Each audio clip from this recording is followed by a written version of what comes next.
Bonjour et bienvenue. Alors, imaginez un instant, au cœur de notre corps, une usine ultra perfectionnée qui tourne 24 heures sur 24, 7 jours sur 7. Mais que se passe-t-il quand cette usine si vitale commence à avoir des ratés? C'est exactement ce qu'on va explorer aujourd'hui, le monde des cytopénies. En gros, une défaillance dans la production de nos cellules sanguines. Allez, c'est parti. Voilà, cette usine, cette fameuse usine, c'est notre moelle osseuse. C'est elle qui fabrique en continu tous les composants essentiels de notre sang. La question est simple, mais elle est cruciale.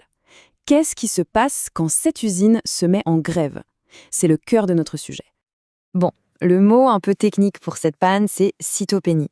Ça veut dire quoi? Tout simplement une baisse d'un ou de plusieurs types de cellules dans le sang. Mais attention, le point vraiment important à comprendre, c'est que la cytopénie, ce n'est pas la maladie. Non, c'est plutôt le voyant rouge qui s'allume sur le tableau de bord.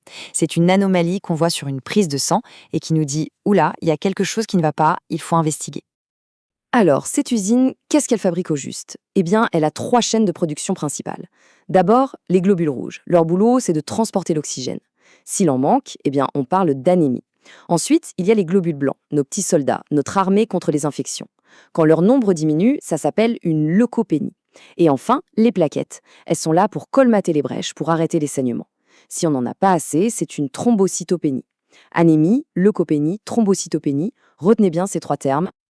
Ok, maintenant qu'on a posé les bases, il faut jouer les détectives. Pour comprendre le problème, il faut trouver d'où vient la panne. Et en gros, il y a 2 possibilités. Soit le problème vient directement de l'usine, de la moelle osseuse elle-même, ça ce sont les causes centrales. Soit le problème se situe à l'extérieur, une fois que les cellules sont déjà sorties de l'usine. Là, on parle de causes périphériques. Si on se concentre sur les pannes qui viennent de l'usine elle-même, on peut encore distinguer 2 grands scénarios.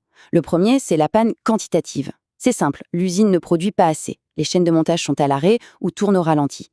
L'exemple parfait, c'est l'aplasie médulaire. Le deuxième scénario, c'est la panne qualitative. Là, l'usine tourne, parfois même à plein régime, mais les produits qui sortent sont défectueux. Ils ne fonctionnent pas correctement. Et là, l'exemple type, c'est le syndrome myélodysplasique. Donc, pas assez ou pas bon, c'est la grande distinction. Allez, on va zoomer un peu. Imaginons maintenant que ce n'est pas toute l'usine qui est en panne, mais juste une seule chaîne de production.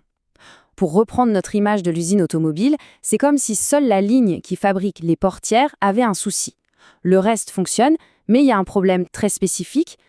Et pour illustrer ça, prenons un exemple qui est vraiment spectaculaire et surtout qui est une véritable urgence médicale, la granulositose.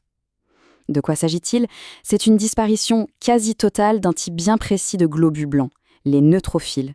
Il faut voir les neutrophiles comme les commandos d'élite de notre système immunitaire, la première ligne de défense. Alors imaginez, quand ils disparaissent, le corps se retrouve complètement à découvert, sans aucune protection. Et ce qui définit cette situation de danger extrême, c'est un chiffre. Le voilà, moins de 500 neutrophiles par millimètre cube. Pour donner un ordre d'idée, la normale c'est plusieurs milliers, donc là on est vraiment au ras du sol. En dessous de ce seuil critique, le risque de faire une infection foudroyante, une infection très grave, devient majeur. C'est pour ça que c'est une urgence absolue. Et ce qui est vraiment frappant avec la granulocytose, c'est sa brutalité. Ça tombe dessus sans crier gare. Les signes sont très clairs.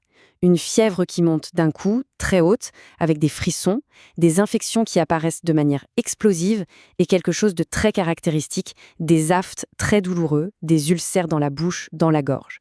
C'est vraiment le trio classique qui doit alerter immédiatement. Alors d'où ça vient un truc pareil? Eh bien, chez l'adulte, la cause numéro 1, c'est un médicament. Le mécanisme, c'est une sorte de terrible malentendu. En fait, le médicament va agir comme un déclencheur.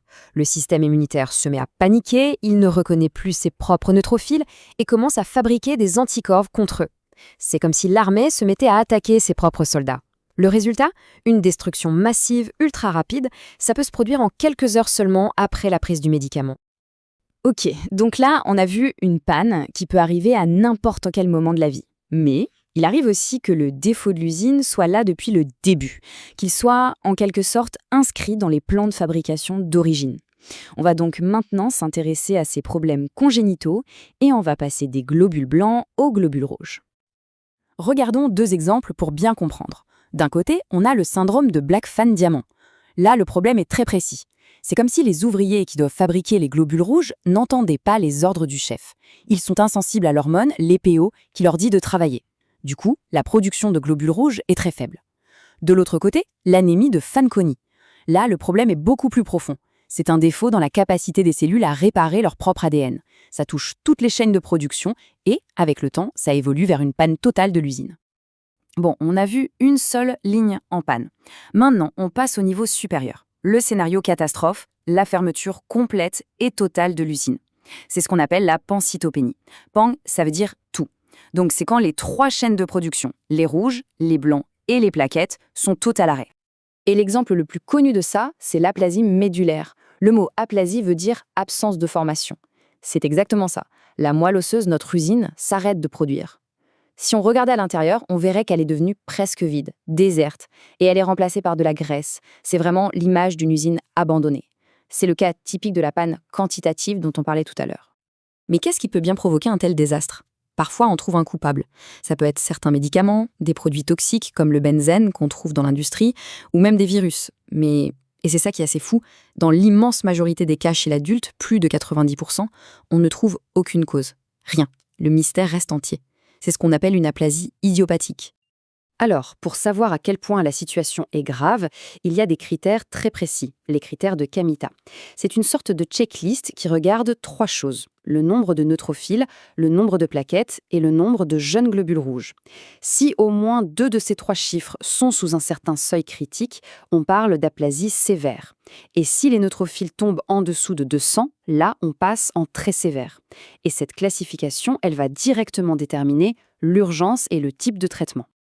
Ok, on a vu le problème, on a vu sa gravité. Maintenant, la question, c'est comment on fait le diagnostic et surtout, qu'est-ce qu'on peut faire ?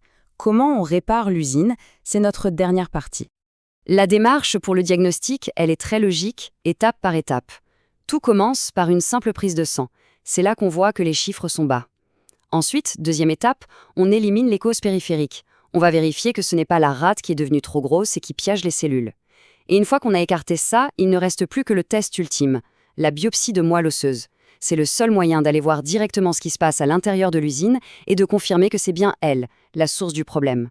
Une fois le diagnostic posé, comment on traite ? Il y a plusieurs niveaux d'action. D'abord, le traitement de soutien, pour gérer l'urgence, des transfusions, des antibiotiques. Évidemment, la première chose à faire, c'est d'arrêter tout ce qui pourrait être la cause, comme un médicament. Ensuite, on passe au traitement de fond. On peut utiliser des immunosuppresseurs pour calmer le système immunitaire. Mais la solution la plus radicale, la seule qui peut vraiment guérir la maladie, c'est la greffe de moelle osseuse. Là, l'idée est simple. On remplace complètement l'usine défaillante par une usine saine. Et cette phrase-là, elle est hyper importante. Elle nous rappelle que, surtout dans des maladies comme l'anémie de Fanconi, la greffe, ce n'est pas juste une option. C'est le seul traitement qui peut vraiment guérir. Et pourquoi c'est si crucial ? Parce qu'il y a un risque que ces maladies évoluent vers des choses encore plus graves, comme une leucémie aiguë. La greffe permet d'éviter ça. Et on va terminer là-dessus, avec une question un peu futuriste. Est-ce qu'un jour, on pourra carrément reconstruire une usine à sang qui est tombée en panne, partir de zéro ou presque ? Eh bien, avec les avancées incroyables de la médecine régénérative, de la thérapie cellulaire, ce qui relevait de la science-fiction hier ne l'est peut-être plus tout à fait aujourd'hui. C'est une piste fascinante qui nous laisse entrevoir les prochaines révolutions en hématologie. Merci de nous avoir suivis